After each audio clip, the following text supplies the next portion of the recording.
Hello, I'm Janelle Ford. Thank you for joining us for this CITV special on the Bermuda Police Service's K-9 unit. This feature will examine the daily lives of the K-9 officers and their handlers and the work they do to protect our community. Stay with us as we take you on an exclusive behind-the-scenes look into the fascinating work of our local police department's K-9 unit. My name is Andrew, and this is K-9 Rusty. I'm with the Bermuda Police K-9 unit. I'm Aaron Dyer, and this is K-9 Hass. As a K-9 handler, 2 years, so still fresh. Been a police officer for 10 years.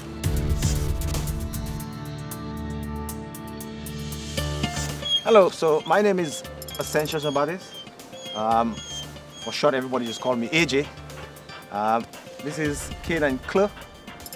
He's a Belgian Shepherd. I am actually a police sergeant attached to the K-9 section within the Tactical Division, Police Support Unit, PSU. So my role encompasses both dog handling and doing other duties. My name is Robin McNabb. I'm Police Constable 2484. This is Roni. This is my K-9 partner. He is part German Shepherd and part Belgian Malinois. He's about 3 years old. He's a very boisterous boy. He loves to play, he loves to work. The Bermuda Police Service's K-9 unit has a long and proud history, dating back over some 70 years. Police Constable Andrew Rollins, a trainer and handler in the unit, gave us some background on the unit's formation. The unit actually started in 1954. We actually imported handlers from Belfast, Ireland, imported 4 handlers from Belfast, Ireland, and they were with us until about 1960. And then we had our first Bermudian handlers. Everyone would be familiar with Super Lottimore, Custerfield Crockwell. And also they were joined by another gentleman from England. His name was PC Nutzel. We eventually, and those dogs were basically patrol dogs, but in the 1960s they sent Mr. Lottimore overseas to England, and he became a trainer, and we started using the dogs to find drugs as well.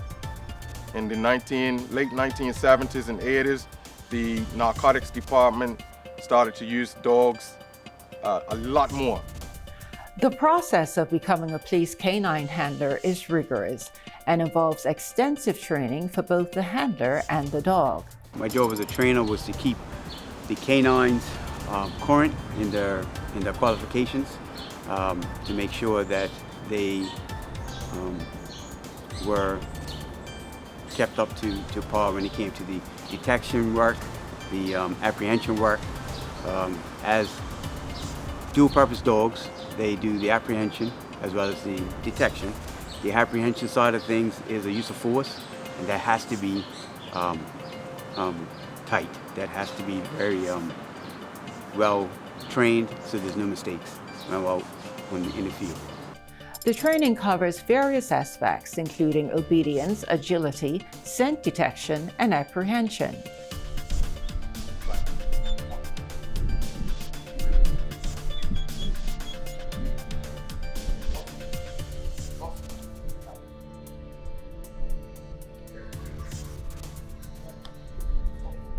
Today we're doing some obedience, just to give you an idea of what the K-9s can do.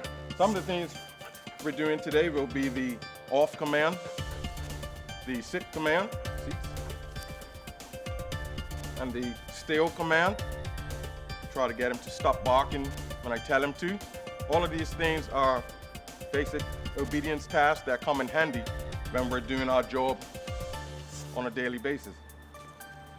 The trainers must ensure that the handlers and their K-9 partners are well equipped to handle the challenges they may face, such as tracking suspects, detecting illegal substances, and responding to emergencies. Roni was born in Czechoslovakia, but I got him from our training facility in Indiana. It's called Von Lisch Kennels. I went there with another colleague And it was a 6-week training course where you're just, from day one, you're given this dog and that is your dog. Nobody's helping you. You are in charge of him 24 hours a day. And the training is everything. It was drug searching, tracking, obedience. Then when they get back here, the training then continues. Because in order for a dog and a handler to bond, it takes a little bit more time than just 6 weeks.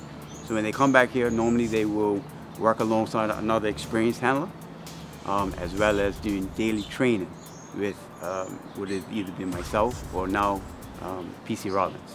Throughout the K-9 training period, the handlers observe and study the personalities of their trained dogs. They study each dog's unique abilities, traits, and skills, which helps the handlers develop a deeper understanding of their K-9 partner's personality. This is, like I said, K-9 has. He's got a lot of personality, loves to play, but when it's time to work, he's ready to work. Well, it's accident apprehension, tracking, and detection. So like detection, control drugs, firearms. His specialized training involves detection work, handler protection, and apprehension, bite work. Primarily, he does a lot more of detection work because, as I said, right now he's on the verge of retirement because he has a minor hip dysplasia. So I'm not able to do anything too strenuous with him. So at the moment, we only do detection work. Rusty has been with me for about 6 years now, and soon he'll be reaching his retirement time, usually about another 2 years. Rusty is a Belgian Malinois, and we use the Malinois in our job basically for drug finds, finding people using his nose, also guns and ammunition, as well as assisting the armed response unit looking for suspects or guns and ammunition. We've had quite a few adventures. I've been working with him for 2 years. We have found people who have been lost. We search for drugs at the airport. If we do search warrants, we'll search for drugs or firearms. We've done tracking before. If people have run off from a bike or a threat to the public, you know, I can send him out to try to find them. If there's like a child that's gotten lost in the park or spittle pond, something like that, you know, we can try and find a point of origin and find where people are. Police departments employ dogs as canine officers because of their strong sense of smell. Scientists report that a dog's sense of smell is 10,000 to 100,000 times more sensitive than a human's. Canine officers use their powerful noses to detect specific odors and track scents, which greatly helps police investigations. So what you see is the canines searching along the truck, the sides and the bushes and all of that. They're searching for odor. This is the typical area that we would search for maybe hidden controlled substances. Also, we train in these type of areas for maybe apprehension. We put out training aids to keep our dogs sharp. During the filming of this feature, we observed how the canine officers use their exceptional sense of smell to detect drugs, ammunition, and firearms. During a tracking exercise, Police Sergeant Sinks hid drugs and ammunition in different locations within a training area for the canine officers. Canine officers Clur and Roney were then told to track the area. Let's find out what they discovered.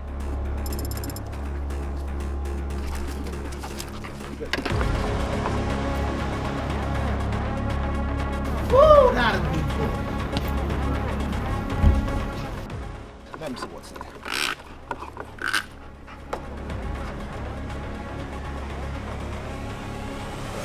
Appears to be very small quantity, I would say about a gram of cannabis.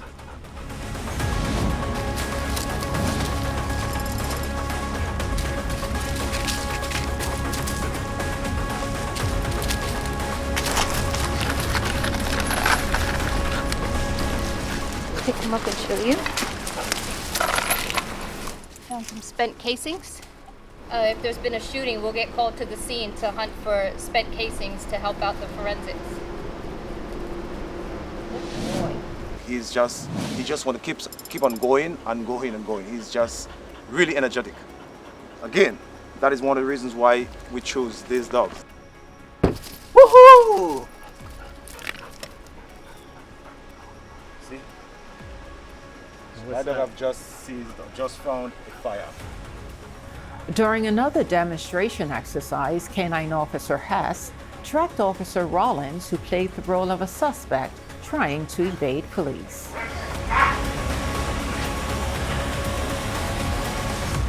Release K-9! Make yourself known or you will be bit!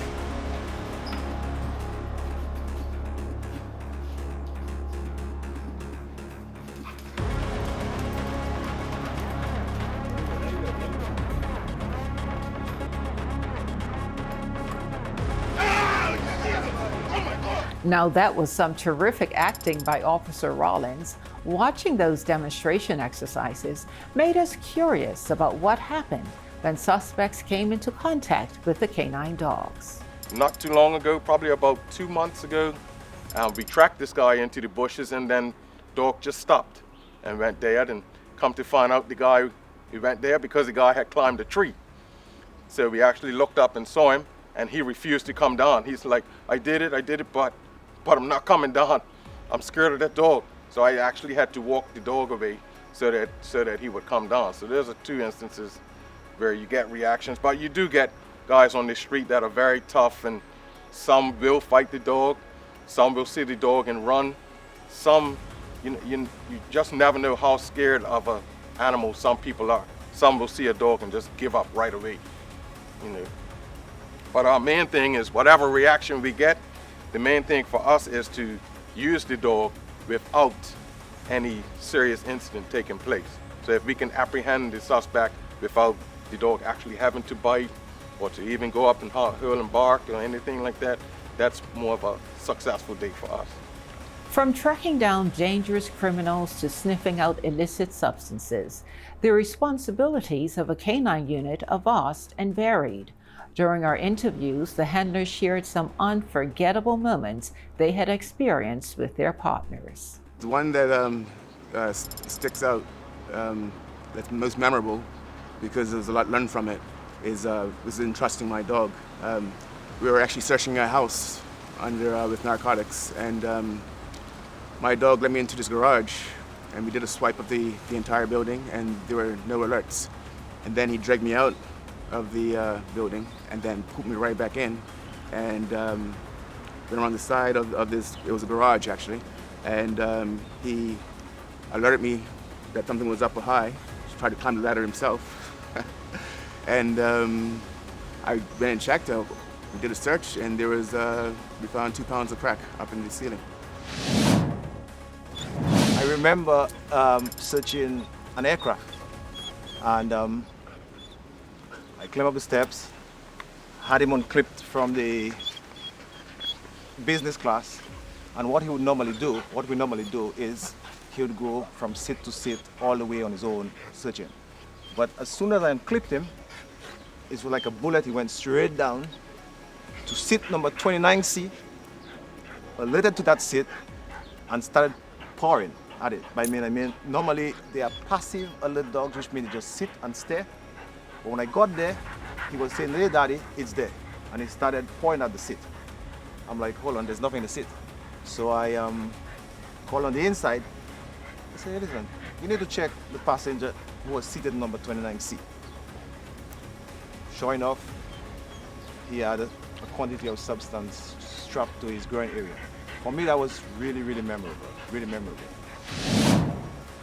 I remember not too long after I had come back from my overseas course, we had the unfortunate death of a young lady in the Western Parish area. And myself and my first K-9 Hutch were called to the scene, and the suspect had already committed a murder and left the area on foot. So I got my K-9 Hutch, and we went and did a track. And this track was successful. and us apprehending the suspect in the, I would say, in the Somerset Bridge area. That was one of the most notable. There was one day we had a suspect who may have been in a building. So sometimes I work alongside a firearms team, and any firearms job, they'll call out a K-9 to be, one of the contingencies they have. And because we weren't getting a response from anybody in the building, we weren't really sure if anybody was in there, we used Roni to go in and search. For me, it's a bit nerve-wracking. You know that your dog is there for a purpose, you know that he's a worker, but you love your dog, so it was a bit nerve-wracking to send him in alone, even though I trust him and he knows what he's doing, but with the possibility that he might get hurt. Canine handlers are responsible for the daily care of their canine partners, including providing them with proper nutrition, exercise, and medical attention to keep them healthy and able to perform their duties. So the day-to-day care of the canines is up to the responsibility of the handlers. They ensure that the canines are well taken care of. They're constantly checking the dogs through daily grooming to make sure they're not got any injuries or anything that needs attention by the vet. When they're out in the field, like I stated, the canine and the canine handler are a team. The canine does the work, the handler does the thinking. So if there's a situation that becomes too dangerous, the canine handler is the one that will stop, pull back, inform who they need to inform, and maybe take a different course of action. Police Constable Rollins and Sergeant Baptiste spoke about misconceptions surrounding canine units. One of the biggest misconceptions is the fact that everyone thinks we have these dogs to actually bite people. That's one of the worst, and that is actually so far the opposite way around. We have these dogs so that we don't have to get into these situations, really. The other thing is, some people have the belief that police dogs are given illegal substances to find illegal substance. But that is the furthest from the truth. The dogs are imprinted, the odor is imprinted, whatever odor, whether it is drugs, whether it is money, fruits, whatever you want to, you can imprint it on the dog, but never taste, it's smell, it's scent. So right now we have, it's not serious in Bermuda yet, but it is becoming a problem, the fentanyl. And for our dogs, if I'm certain that I'm going to look for fentanyl, he won't be the first one in, because fentanyl is going to kill the dog just like any human being. So the conception or the misconception, or the belief that we give our dogs drugs to find drugs is wrong. I want to dispel that like now, yes. As our coverage of the Bermuda Police Service's K-9 unit comes to a close, it is evident how efficiently the trained dogs and their handlers work together to assist law enforcement. Their unique ability to detect drugs, track suspects, and locate missing individuals highlights the extensive training the K-9 officers receive to perform their duties. I think the K-9 unit is extremely important within the police. There's such a variety of things that we do. I just think the K-9 unit is probably the best unit on the police force. It nearly makes me feel like if the commissioner asks me how's my job, I have to tell him it's a hard job, but someone's got to do it, But to me, it's the best place on the police force. You get to learn a lot, and you get to help a lot of people. We go through the schools, we get to speak to the students about being a police officer and being a K-9 handler. Best job ever. I'm Janelle Ford. Thanks for joining us.